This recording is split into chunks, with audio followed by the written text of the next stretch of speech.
public. Okay, thank you so much for having us join your conference today. We're grateful for the opportunity to speak with all of you. Jonathan and I have lots of material to cover in a short amount of time. We most likely will not have time for question and answer. However, we encourage you to be directly in touch with us, and we will have our contact information listed at the end of the slides. I'm going to pass off to Jonathan to share his intro. Well, hello everyone. I am Jonathan Gardner. I'm a dedicated advocate for disability rights at the state and national level. I'm a homeschool graduate, cancer survivor, and I happen to have autism. I serve on various boards and organizations that support myself and others to live our best lives. I am an official ambassador for Operation House Call through the ARC of Massachusetts, which teaches medical students across all of Massachusetts. My goal is to break stereotypes by sharing my personal lived experience and advocate for a better understanding and respect for individuals who happen to have disabilities in healthcare settings. For example, I like to say I happen to have autism because autism does not define me. It is just a piece of who I am, and I have many pieces to myself. And I'm a lifelong disability ally who happens to be neurotypical. I don't have a gate on him. I was raised in a neurodivergent family and have workked in many jobs partnering with the disability community. And as you heard, I am currently at Farber, where I'm leading the Neuro-Inclusive Oncology Care and Empowerment Program for patients who have intellectual and/or developmental disabilities. Jonathan and I will be co-presenting on today's topic because we want you to not only hear theory and research surrounding neurodivergent oncology experiences, we also want you to hear firsthand lived experiences. We will be using plain language as much as possible because we are always aiming for universal accessibility. We will also use a combination of person first and disability first language, given the different preferences that people in the disability community have. Our objectives in our time together are to examine the health inequities experienced by patients who have intellectual and/or developmental disabilities, to develop some talking points about disability identity and accommodation, and to identify disability affirming clinical practices that can be used in your own setting. Now, Jonathan and I think about this all the time, but we want to orient you to how we'll be presenting information. So we'll be starting off by sharing what is disability and disability intersectionality. Then we will speak about the inequities and barriers to care. And then we will be exploring disability identity and accommodations, screening, neuro-inclusive assessment, and examples of clinical and psychosocial considerations. So let's first think big picture about disability. The following definitions were created in collaboration with disability and patient advocates to establish a shared understanding of disability. These definitions also incorporate the perspectives of the CDC and NIH, and we're really emphasizing the power that the environment has in acting as a barrier or support to the participation of people with disabilities in healthcare. So disability may be visible, something that's more easily detected because there are physical characteristics, such as a person who uses a white cane while walking because they're blind or have low vision, or a person who uses a wheelchair for mobility. Disability may also be invisible, chronic illnesses, also neurodivergence, learning disabilities, mental health conditions, and more. And there are many conditions in which the visibility or invisibility is fluid given the day and given the person's needs. Disability can happen at any life stage and for any amount of time, and certainly secondary to cancer. With disability, there may be challenges to communication, mobility, self-care, learning, decision-making, and more. And it's important to, again, think about the interaction between the person's disability and the environment when we consider this as a challenge. Now, Jonathan and I are going to be focusing today on people who have developmental disabilities and their cancer experiences, because it's a population that's underrepresented in oncology research. So developmental disability refers to lifelong conditions. They may be physical, mental, or both, and resulting from genetics, environmental factors, or other reasons. And an intellectual disability, also lifelong, affects areas like learning and planning, problem solving, communication, decision making. We also will use the term IDD. It's an acronym that stands for intellectual and/or developmental disabilities. And I'm going to pass to you, Jonathan. Thank you, Melissa. The words we use to describe people with disabilities really do matter. All people are multidimensional. Here are some words I want to provide definitions to. Neurodivergence, the natural a variation in how people's brains work. Neurodivergent, a person whose brain works differently from what is considered the norm by society. Neurotypical, a person whose brain works in the considered the norm by society. However, we recognize that typical does not mean better, and we celebrate each person for who they are. Neuro-Inclusive refers to an inclusive environment where neurological differences are acknowledged and celebrated and accommodated. I'm going to pass it right back to you, Melissa. Thank you. So again, we want to highlight this idea that people are multidimensional, and disability is part of diversity, and it intersects with all identities, including race, ethnicity, gender, sexuality, socioeconomic status, and more. And when it comes to supporting people with IDD, it's so important to both zoom out and experience the whole person and the context in their environment, and also to zoom in and recognize those multiple identities. When patients have multiple marginalized identities, they're at greater risk of experiencing compounded depression. And so it's important for all of us to be aware of our internal biases, institutional biases, and how these can play out in interactions with patients. Also, when considering patients who have IDD, we need to think about the wide range of communication and learning, the ways that people may express themselves, the ways that people receive information, and the usage of any augmentative or assistive technology to support communication. For people who have IDD, there's again a range when it comes to decision-making in healthcare. Some people with developmental disabilities are independent decision makers. Some people with IDD have supported decision making, and some people have legal guardianship, conservatorship, and more. And we also have independence as another layer to a person, because being independent doesn't mean a person has to do every single thing in their life independently. There's also so much variation when it comes to independence. We're going to share lots of ideas with you today. Please think about what works best as you consider your setting, your individual patients, the beautiful uniqueness that each person holds. And as autistic self-advocate Stephen Shore says, if you've met one person with autism, you've met one person with autism.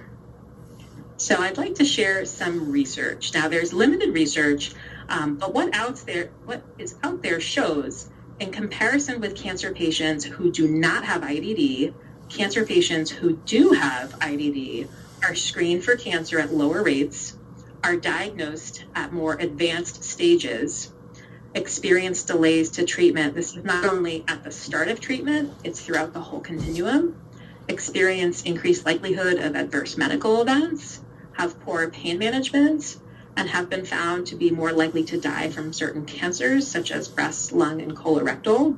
And we know that the roots of these inequities are complicated. There are barriers that include communication between patients and clinicians, difficulties with some patients who have IDD to engage in self-report and assessments that are really geared toward people who are neurotypical. There may be inaccessible medical equipment, a lack of provider education about IDD, and also healthcare. It's complicated when you're facing cancer, and that information can be difficult to understand and not always accessible or actionable to a person who has a developmental disability.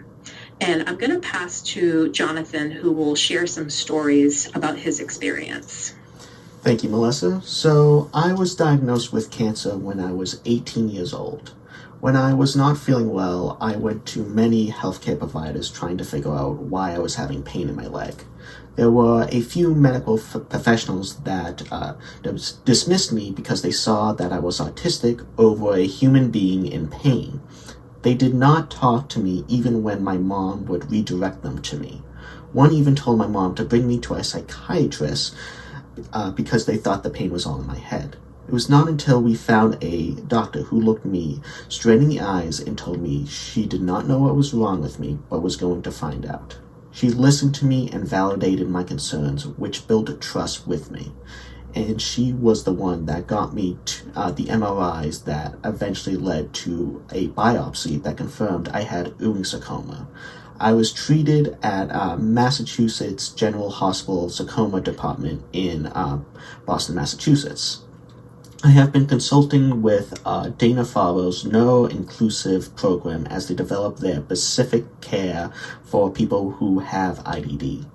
Fast forwarding in about a year ago, I was having a lot of stomach issues that were caused by the radiation and chemotherapy I had. I was scheduled for an endoscopy.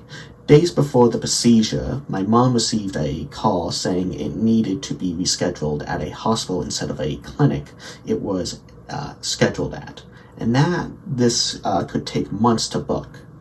When asked why, the clinic said Jonathan is autistic and his behaviors are concerning. But when my mom asked what behaviors, they admitted, we're not sure, but he doesn't fit the criteria of our center. The truth is there were no behaviors. In fact, the doctor that recommended the procedure described me as a pleasant young gentleman. Yet because of my autism diagnosis, assumptions were made rather than me being an individual who has every right to the same excellent and timely care as people who are neurotypical. This is ableism, being judged and excluded based on my disability and not for the person I am. Even if I did have behaviors, I still deserve to have equal access to care, no matter my ability, because everyone's life matters. I should not have been denied the health care I needed because I am autistic. And I believe that's back to you, Melissa. Thanks, Jonathan. Okay, so we'll speak briefly on disability identity and accommodations. I have some citations listed that are worth checking out, and also in our slide deck are some additional resources that you'll be receiving after the conference. So more than 1 in 4 adults in the U.S. have disabilities, and that's any kind of disability. And an estimated 1 in 20 have IDD, so that represents about 3 to 5% of the total population. So at Dana-Farber, we have a motto and we have a practice that we ask about disability because we care, because we want to make sure that people can access the care that they need. And knowing disability-specific identity and disability-specific supports, ideally before an appointment, will help everyone be prepared for a timely and successful visit. And that way we can have accommodations if they're needed, ready to go before somebody arrives, and we can be able to consult and just brief all members of the team. At Dana-Farber, we ask a mix of open-ended questions and also closed-ended questions to elicit a person's experience of disability.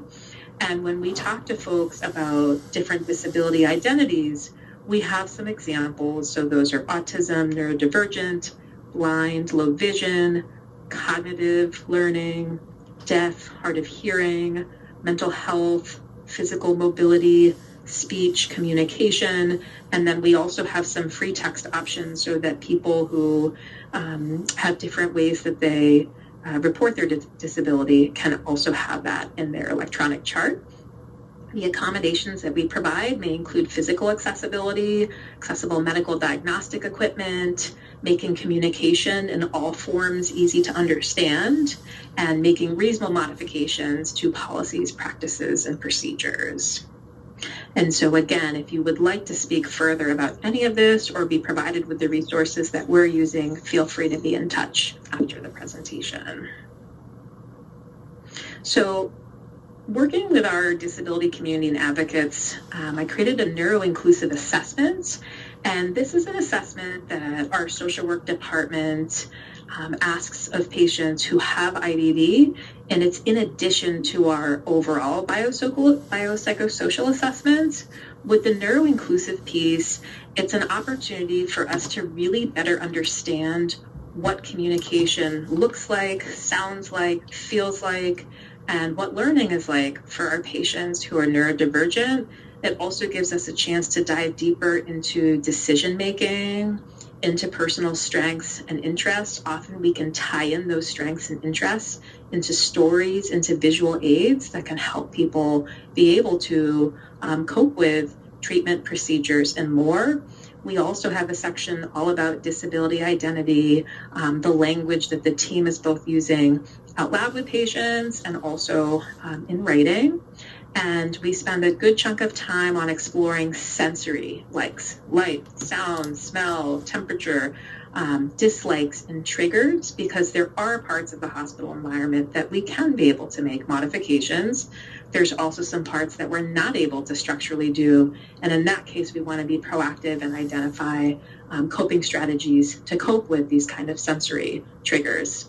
We spend time focusing on accommodations and strategies, and then really understanding who is in the constellation of support for someone who's neurodivergent, really wanting to understand who those trusted people may be and what their roles are in the patient's care. And so I'd like to share a few examples of some of the most commonly kind of considered sensory sensitivities and also supports that we're using in Boston. So when it comes to temperature, some people will have sensitivities with this. They may benefit from having a cool pack or a heating pack just to have that experience of coldness or heat, as well as warm blankets. The temperature of a beverage that they may be sipping on, whether it's cold water or a warm tea. With lighting, when possible, doing dimmable lighting, or if there are shades that come down to make it a little bit darker, that's not always a possibility. When it comes to positioning with infusion, some people may benefit from being seated. Some people may prefer to be able to recline. And I've got some folks who have a real need to be moving, to be doing some pacing. So working with nursing so that, safely we can figure out where to be doing the movement and how much movement is okay. Well, also in treatment. When it comes to noise, this all depends on the clinic space, but some folks may benefit from having decreased time in the waiting area, from being able to just get right into a private space or an area with lower traffic, lower noise, but also having access to noise canceling headphones to block out sounds. And some folks may benefit from an amplifier if they have that for hearing needs. When it comes to people having access to a support person, someone to join them for infusion, time in the hospital, and also calling in any additional supports who maybe can't be there in person, but are a really trusted, important part of the patient team. And the other supports that we do are really individually tailored, so making visual aids to support our patients and understanding what's going to happen over the course of their day. It's simplified stories rather than the really extensive teaching sheets that are wonderful, but not always accessible to patients who have developmental disabilities. And if you have an ADA coordinator where you work, they would be another really important person to keep included as you're discussing accessibility. And then Jonathan's going to share some of his story with you. All right. Thank you, Melissa. I have sensory integrated disorder and experience a lot of sensory sensitivity during my cancer journey, and still do. Here are some accommodations that help me that perhaps might help your neurodivergent patients too. I prefer a countdown before receiving shots or having blood drawn to reduce my anxiety and help me prepare mentally for the session. I bring my own equipment like headphones, sunglasses to medical appointments in case there may be babies crying or a loud room, and sometimes the lights are just too bright for me.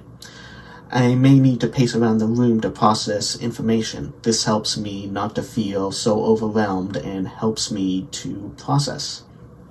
And, just gotta grab this guy. I sometimes bring a Cookie Monster, this one specifically, with a real pod in it, don't ask how,